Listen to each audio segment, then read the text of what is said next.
Jaden McDaniels has played this year. What are some of the things that you just see as a teammate of his, watching his growth and the way that he plays now on both sides of the ball? What are some of the things you've kind of noticed from him? I think he's been more and more comfortable. Obviously, he's put a lot of work. I've seen him evolve from each year. Get better every summer, get better every season, and now I feel like his game. Obviously, we know what he can do defensively, but offensively, I think he's been consistent. He's really been 40% from three. So it's been fun because we've been pushing him to shoot the ball with confidence. Since I've been here, and now it's really become a great weapon. Rudy, are you dunking with more force right now? It just seems like last few games you're going with authority, and is there a mindset there, or is it just like what's available to you right now? Yeah, it's always fun. Yeah, it's always fun. I think those plays impact everybody around me. So I try to set the tone for the team. And whether it's defensively or offensively, with my attitude and my energy, but also with those type of plays. Yeah, and you can see the charge it gives the rest of the guys when that happens, and how they feed off of that, I guess. Yeah, when you look at the bench and some of the teammates are yelling on the court, stuff like that, it's a cool feeling, And I think that energy is definitely brings the team another wing, another push. It's important for us to have fun and to get hyped for our teammates. Rudy, the other night, well, maybe you didn't play as well as you wanted to the first game against the Pelicans. What did you maybe learn late game to pull that one out that maybe you weren't doing against some of those other games earlier this season? In the first game? The first game, yeah.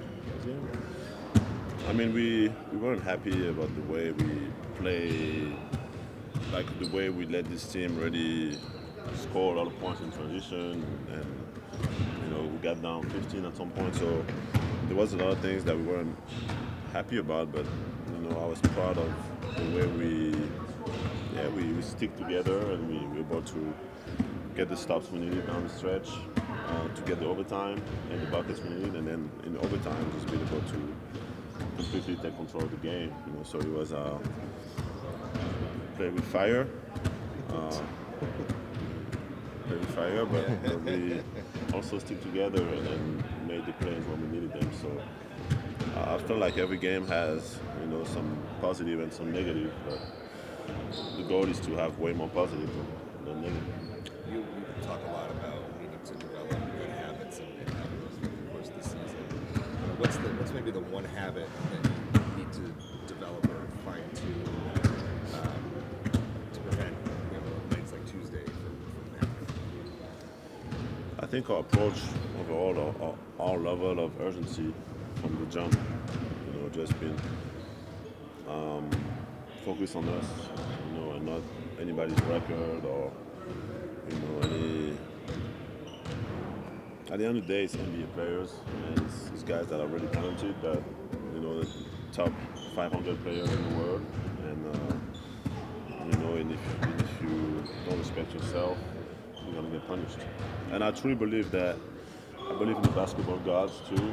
I think when you don't have the right approach, they punish you, in a way. So it's really on us to respect ourselves, respect everyone, and it doesn't start at the beginning of the game. It starts with our preparation too. The way we rest before the game, the way we eat before the game, the way we practice before the game. All these things, I think, are really important for us, and being present. It's a long season, and we've been in the conference finals 3 years in a row. So we just don't want to be a team that takes that for granted or gets bored during the regular season. So we got to see every game, every night as an opportunity, like for us to get back where we belong, and we want to also play for more than that. We want to play for a championship. So I think that should be enough for us to be hungry every night. Rudy, you've played with Mike a long time. Now he's not starting. Minutes are down. But what is his value kind of behind the scenes for this team? Maybe that fans don't see on the court? I mean, tremendous. I mean, the way he carries himself as a professional on and off the court, I think it's been really, really good for our group, for this organization. And on top of that, he's always finding a way to say the right thing to all of us, when needed. And then it's kind of like a connector, connects all of us. Once again, on and off the court, putting, giving himself away to the service for the service of the team, and that mindset is contagious, and it's great I think for the young guys like right now Rob, for example, and Jaylen, all these guys, Nas, to be around veterans like this, because there's a lot of examples in the league that can be the other way, right? Mm-hmm. So it's been a blessing to I always talk like it's That's Tom. Just die or something. Yeah, right. But no, it's always been a blessing. It's been a blessing to have him, I think, for all of us. I wanted to ask you about Nas too. Just like from a leadership standpoint, it seems like he's trying to be more in the ear of the younger guys. What have you noticed from Nas off the court as a leader this year? Maybe that he didn't show the last couple of years.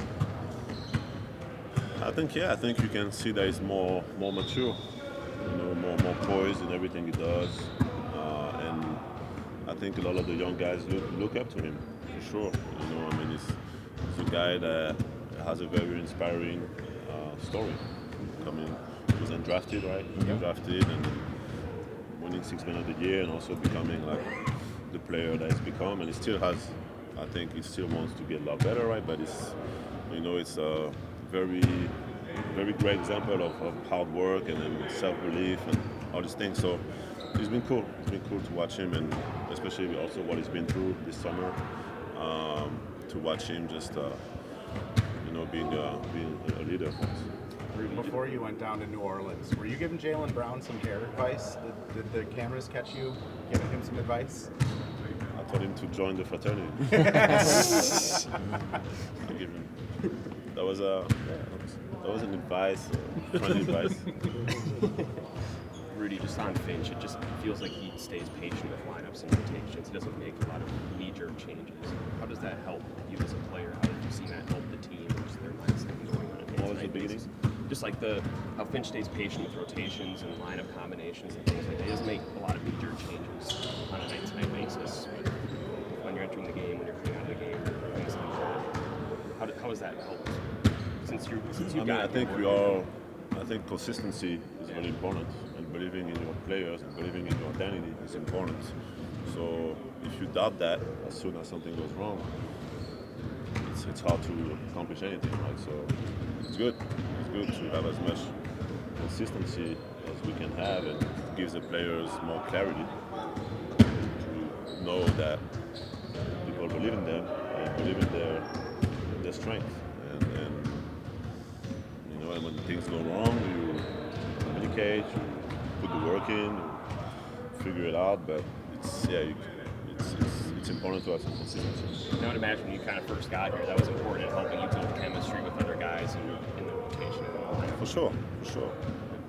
I mean, it's always a process when you have some major players coming in or coming out. It's why chemistry is valuable. It takes time, whether it's with the coaches or with the teammates.